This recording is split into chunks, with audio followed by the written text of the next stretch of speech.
E se eu te disser que você pode aprender a estudar para concurso público em apenas um dia? Concurso público é para você, seja nível médio ou superior. Clique no link da descrição. Quem é adepto a cobrar mais imposto, quanto quem é adepto a cobrar menos imposto, sempre usa coisa do Arthur Laffer para justificar, né? Ou cobrar mais ou cobrar menos.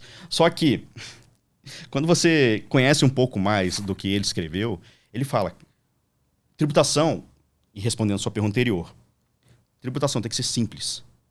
Você tem que ter uma base de cálculo ampla e uma alíquota pequena. Para pegar pouca coisa de muitas... Aí eu fui ver uma das... Eu não lembro... Eu fui ver... É porque ele já repetiu isso tanto em vídeo quanto em alguns escritos. O que seria a alíquota pequena? Né? Porque o que você pensa que é a alíquota pequena? 20%? 15%? Não. Tem que ser algo abaixo de 10%. Pode ser 5%, pode ser 4%. Tem que ser algo que seja efetivo e que não dê o custo-benefício do contribuinte sonegar. Porque, por exemplo, hoje, o cara chega e ele vai pagar, sei lá, ele vai pagar 30% de tributo, isso, na verdade, 30% do que ele ganharia, né, só em tributação. Se ele sonegar e diminuir isso para 5%, ele tem um ganho de 25%. Né? Tem esse 25% do total, né? Que ele consegue manter lá dentro. Para ele, vale muito a pena, porque são 25% que ele pode reinvestir. Concordo. Então, o nosso sistema, ele incentiva o contribuinte a sonegar. Isso é a própria curva de Laffer, o conceito da própria curva de Exato, Laffer. mas Então, por quê? chega um Porque já momento passou. que eu falo assim, ou eu morro, ou eu pago imposto, cara. Exato.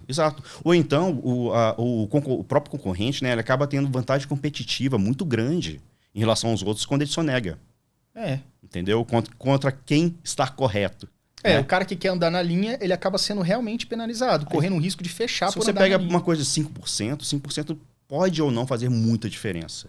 Mas se não faz muita diferença e é melhor você estar na linha pagando 5%, você não vai arriscar. Você não arrisca. Entendi. Você não arrisca.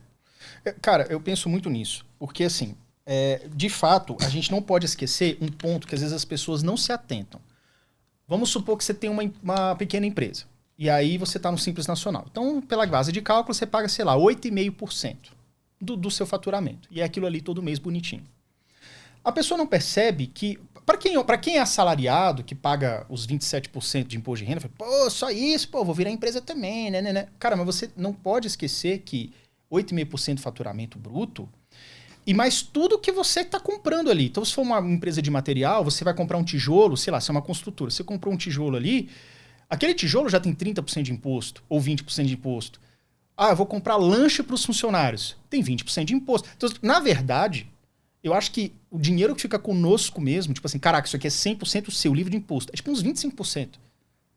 Você tá entendendo meu Sim, raciocínio? sim, mas porque tudo é imposto, tudo respirou, tem imposto. Tipo assim, porra, no final do dia, você ficou com 20% do que você ganhou. Aí a gente fez revolução aqui no Brasil por 1/5, né? Agora... Há muito agora tempo são atrás. 4/5 e a gente tá de boa, né? É tipo isso. É quase metade. Cara. Mas vamos lá. Aí eu quero saber de você o seguinte. No meio disso tudo, desse balanço, a gente sabe, por exemplo, nos Estados Unidos, quando você faz uma compra, quando você costuma muito ir lá, você sabe que se na gôndola tá $100, na boca do caixa vai ter 107, que geralmente é 7%, dependendo de onde você compra. Mas vamos lá, Miami, Orlando, que você costuma ir, 7%. Então você tem uma ideia, uma previsão. Como é que funciona isso lá? Aí, eu não sei se você saberia responder isso, mas por exemplo, eu sou uma loja de eletrônicos lá. Se eu vou comprar um produto de $100, eu vou no caixa, eu, consumidor, vou pagar $7 de imposto. A loja, na hora que ela compra do fabricante aquele produto e bota no seu estoque, ela paga de novo esse 7% ou todo o imposto Não, ali é cobrado no o final? sales tax, ele é pro consumidor final. É sempre pro consumidor final. Consumidor final. Pelo menos do que eu sei do sales tax é pro consumidor final. Ele não tem essa cumulatividade. Cumulativo, né? Entendeu? Ele é um tributado uma vez só pro consumidor final. E aí, por exemplo, aí voltando àquela pergunta anterior. Quando você fala que tem que ser uma alíquota pequena num espaço mais amplo. Isso também, no meu ver, isso torna a coisa mais competitiva, né? No momento que você não tem para onde correr. Não tem aquele negócio tipo assim, eu vendo chocolate, você vende chocolate, eu vendo bombom, você vende wafer. Sabor chocolate paga metade do imposto. Lógico que todo mundo vai querer correr para isso, entendeu? Então, você acha que esse tipo de distorção ela pode ser amenizada também nesse sentido? Se você bota uma alíquota única para tudo, sim, com certeza. Com certeza. O problema é quando você cria concessões, né? E existe uma crítica em relação até a cigarro, bebida, esse tipo de coisa. Por quê? Hoje em dia, você não precisa mexer em tributos para você fazer a regulação de cigarro e bebida. Antigamente, existia, né, o Estado Fiscal, e existe até hoje o Estado Fiscal, que você utiliza a tributação como um meio de regular mercado e como um meio de, lógico, financiar o Estado. Só que, depois da década de 80, se não me engano, veio o Estado regulatório. O Estado regulatório foi aquele Estado que, nos Estados Unidos, em que os Estados Unidos começaram a criar as agências reguladoras lá. Né? Então isso começou lá. Por quê? Aí não é o legislativo que vai começar a regular o mercado. Quem vai começar a regular o mercado, verificar os problemas de mercado e tudo mais, né? Vai ser o executivo, o poder executivo. Então você cria as agências reguladoras. Aqui no Brasil a gente tem essas agências reguladoras. A gente tem a Anvisa aqui para cuidar tanto de bebida quanto de cigarro.